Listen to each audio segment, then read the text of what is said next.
demonstration of the love of God. What better way, Jesus said, can a friend show their love than to give up their life for a friend?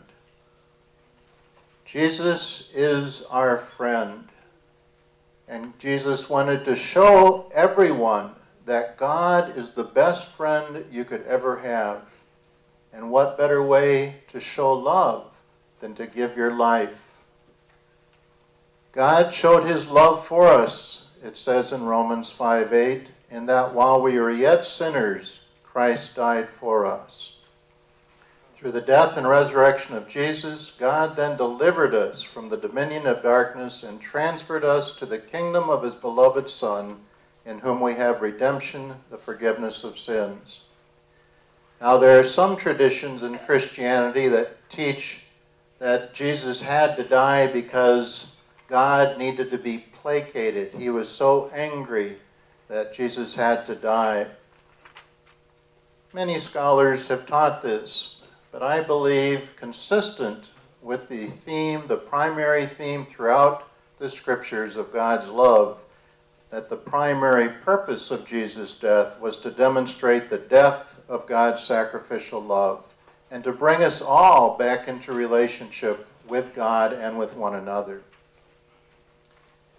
Number 6, Jesus and the cosmic powers. Another purpose achieved by Christ's death and resurrection is victory over the cosmic powers. That is, spiritual powers of evil that corrupt all of creation and seek to divide people against each other and against God. And this would be an interesting question for us to dialogue on, Farouk and Muhammad, but I believe, and I wonder if you believe, I think you probably would, that there are spiritual powers of evil in the world. And those powers need to be dethroned, need to be disempowered. And part of the meaning of the death and resurrection of Jesus for Christians is the demonstration that God's power is greater than all the powers of evil. And by defeating death through the resurrection, God showed all people that there's hope, that there is no power greater than God's power, because even death has been overcome by God. And God did that through the death of Jesus and his resurrection. And so the promise of our Christian faith is that one day, as it says in Revelation, the last book in the Christian scriptures, God will wipe away every tear and death will be no more. That's our hope. And finally, number 7, Jesus, the church, and the world. The church, then, is the gathering of people who celebrate Jesus, seek to follow him not only in worship, but in the world. And I think this is very important. And that's, in part, why we're here tonight, dialoguing with you. Because Jesus sent us into the world to be active in the world. You know, I grew up in a church where we had the idea that this world is not our home. It's temporary. We're to only think about heaven. But we were so heavenly minded, as an old saying goes, that we were no earthly good. We separated ourselves from our neighbors.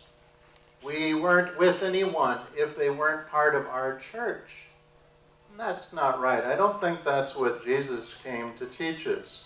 As he said in John 17, is, you have sent me into the world, so I have sent them, that is, those who follow him, into the world. And the church, those who follow Jesus, are to promote peace, justice, and harmony among all people. Our primary purpose as followers of Jesus is the same purpose he had, to show, to demonstrate, to share the love of God and the hope of God, that there is no power that can defeat us, and that we are all equally loved by God. And so it says in Ephesians 3, for this reason I bow my knees before God the Father, from whom every family in heaven and on earth takes its name. So we're all children of God. We all share the same love of the same Father who created us all. Just like all my children and grandchildren share my love. We all share the love of God, the one who created us. So the last thing there are similar beliefs held by Christians and Muslims, and I think it's good that we affirm what we hold in common, because I think those are good foundations for developing significant relationships with one another, so that we can go out into the community together and say, we are one people. We are here for the good of all the children of the St. Cloud area. We want housing for all people, jobs for all people. We want this to be a welcoming community because we're all part of the same family. We have all belief in God, in the prophets, in the scriptures, in life after death, in living ethically, in doing justice, in practicing charity, in worshiping, in prayer, in confession of sins, in repentance and reliance on God's mercy.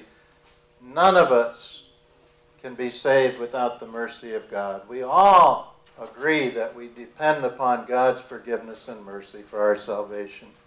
And we all believe that Jesus was virgin-born, worked miracles, a prophet sent by God to reveal good news that we all share. Good news that God loves each one of us and that there's hope even after death. We have a lot in common.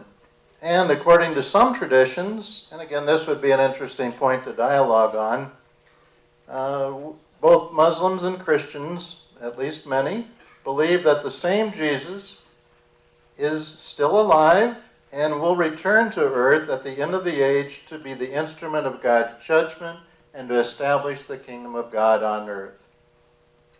Well, we have a lot in common, and I think it's important that we both recognize the differences, but that we also celebrate the things we hold in common.